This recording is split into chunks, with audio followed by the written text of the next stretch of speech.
here with Tony Monette, who works with the Office of Engagement at UNO, and we're here at the 2025 Strengthening Democracy Awards. Thank you for being here. Thank you. I was curious, why did you decide to attend tonight? What brings you out? Yeah, I think democracy is at a critical point, and so being in community with people who also support democracy, support our opportunity to participate in democracy, support electoral engagement, support people's autonomy and agency to be able to make decisions about their own lives, which includes voting and participating in our electoral process. I think being in community is one of the most important things right now, especially. Yeah. And so being with people that are like-minded and working towards that same goal is the reason why I'm here, and the reason why I'm, wanting to figure out ways that we can work collectively to, support democracy and civic engagement in our state. Absolutely. Music to our ears over here at Civic Nebraska, for sure. I know that you have a degree in political science, but you've also spent a lot of your life registering people to vote, getting people to turn out for Election Day. I'm curious what sort of those experiences have taught you about how people actually view voting and the political process, and kind of how the academic or abstract version of that compares to the real life version.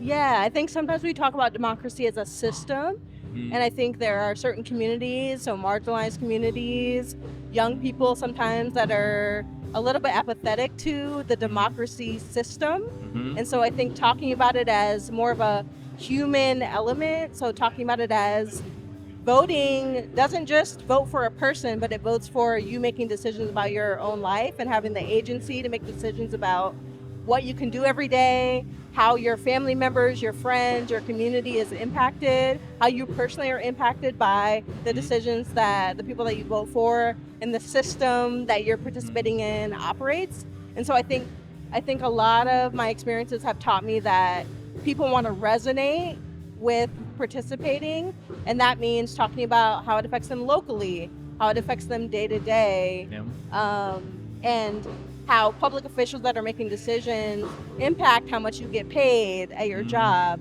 the potholes that are on the streets, right? Like things like that are real, tangible things that you face every day. And participating in our democracy and civic engagement is a way to impact that and use your voice to, really have agency about the decisions that you make every day. Absolutely. So as a student at UNO, I know you participated in community service, I think through your sorority, and in your role with the Office of Engagement, you're obviously working to get students engaged in their communities as well.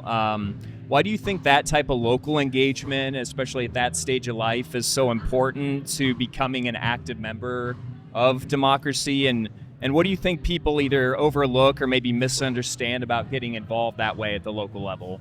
Yeah, so I think a lot of times when we talk to young people, we just focus on voter registration, right? Like make sure you're registered, which is obviously important, right? If we're not registered, we can't participate.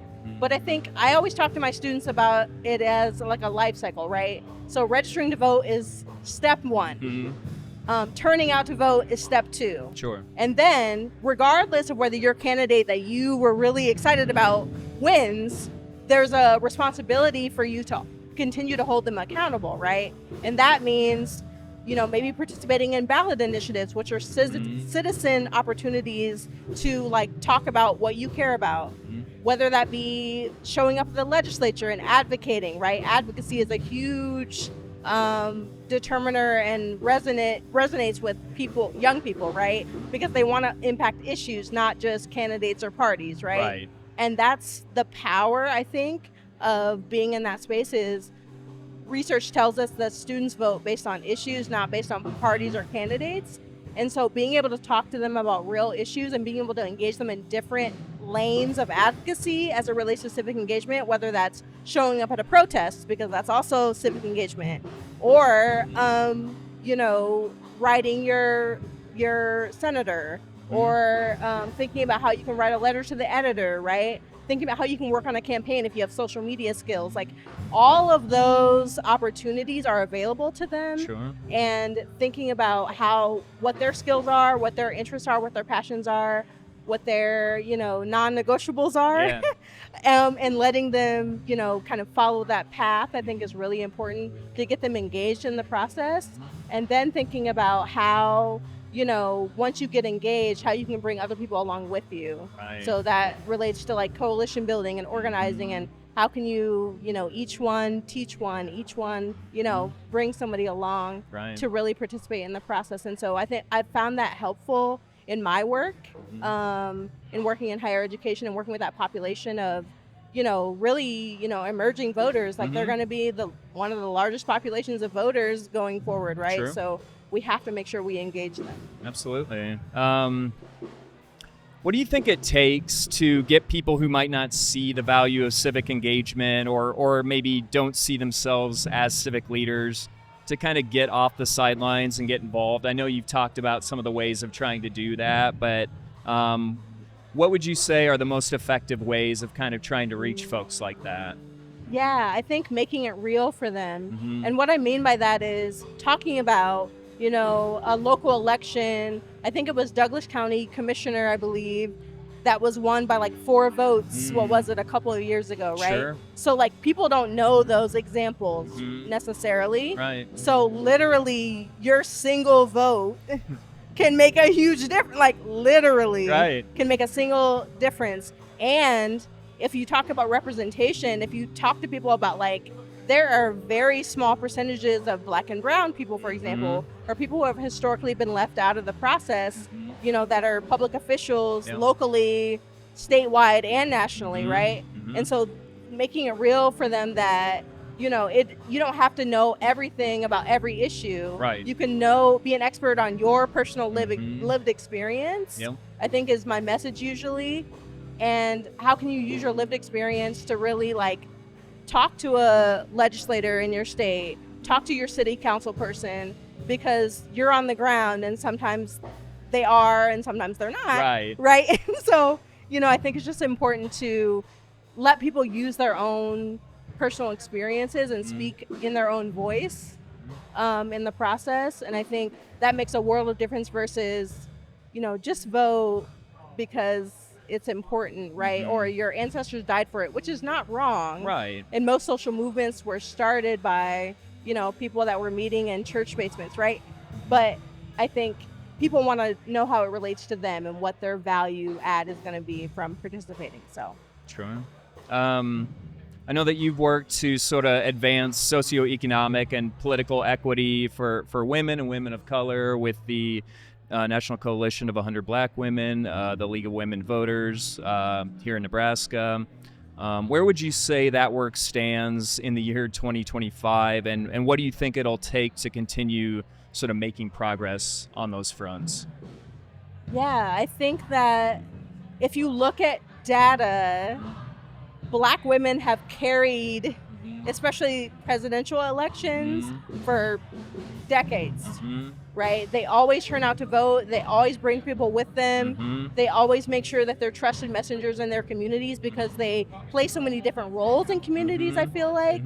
And so they are trusted messengers for younger people, for older people, for their peers, for their coworkers, right? And so I think that they have carried many elections and data shows that. And so I think the power of that is that we can show how you can show up collectively as a group of people with one mission and one goal and support either candidates that represent things like maternal health, things like women's reproductive rights, things like, voting rights for people that may not be citizens, right? Like we are about all those things. And I think that the power of that collectiveness showed up in 2020, showed up in 2024.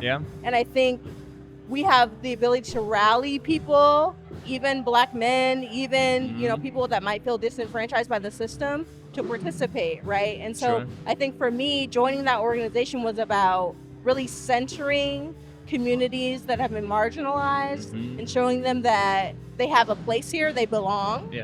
And I think that Black women have a really good knack for just keeping it real and honest, but also being the community kind of mothers to say this is important, Yeah. and please join us. Sure. Yeah.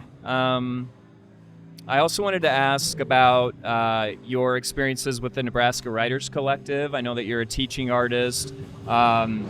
It's especially fitting that you're here tonight because our keynote is, in fact, the Nebraska State Poet, so I'm sure you're excited about that. I think I had read that you said that you sort of see poetry as an act of resistance. Can you explain what you mean by that and how you try to use your poetry either for the sake of advancing or advocating for causes or just for other purposes? Yeah, so I think the artist, and I don't remember who quoted this, but there's a quote that says the artist is supposed to let you or expose you to things that you don't see, right? Or ideas that you are not thinking about, right? And so I think poetry is a amazing example of how you bring topics and ideas to people from your own perspective and your own lived truth and perspective to tell people, hey, this is real. This is real in my life. This is real in people that I care's life. And what are you going to do about it, right? Yeah. So there's a great opportunity to create a call to action when it comes to the arts because people don't necessarily expect you to talk about the issues of the day, right? Like, they expect you to talk about, your own personal experiences, but your own personal experiences are always connected to what's happening in the community, what's happening in civic life in your area. And so I think most of the time I talk to my students that I coach about how can you use your lived experience as an act of advocacy, as an act of resistance against what's going on, because nobody can tell you your truth is wrong. Right? Like your truth is always right. And so I think it's a great way to get people engaged in kind of a non-traditional way. Yeah. People don't necessarily expect the arts to speak out on those things. Sure. But I think if you have a platform and you have a voice and you have a stage, you should use it to get people engaged, excited, motivated to participate in the process. And I think that's always how I look at it is one line, one verse can make someone, perk up their ears or like think about a little bit more critically about a community issue, whether that's climate, whether that's maternal health, whether that's, my neighbor across the street who I see is struggling. Like, I think it makes things real for people because art is, expansive. Like there's no limit to it. Yeah. Whereas some of our other systems and even, our electoral systems sometimes have limits, but art doesn't. Right. And so I think that that's really important to remind people that no matter what you say, you're right. And no matter what you say, you can spark change in other people to participate in the process. And I think that's how I always look at it. And I try to empower people to like use their voice, whether it's loud or whether it's quiet to really impact the community and the process and civic engagement, voter engagement, all the things that make us better as a community. Yeah, I love that. I think we're all excited to hear Jewel speak here in about an hour or so. Yes. And see a master at work, right? Also honored to have you tonight. Thank you so much for coming to the SDAs, and hope you enjoy the evening. Yeah, thank you so much. All right, thank you.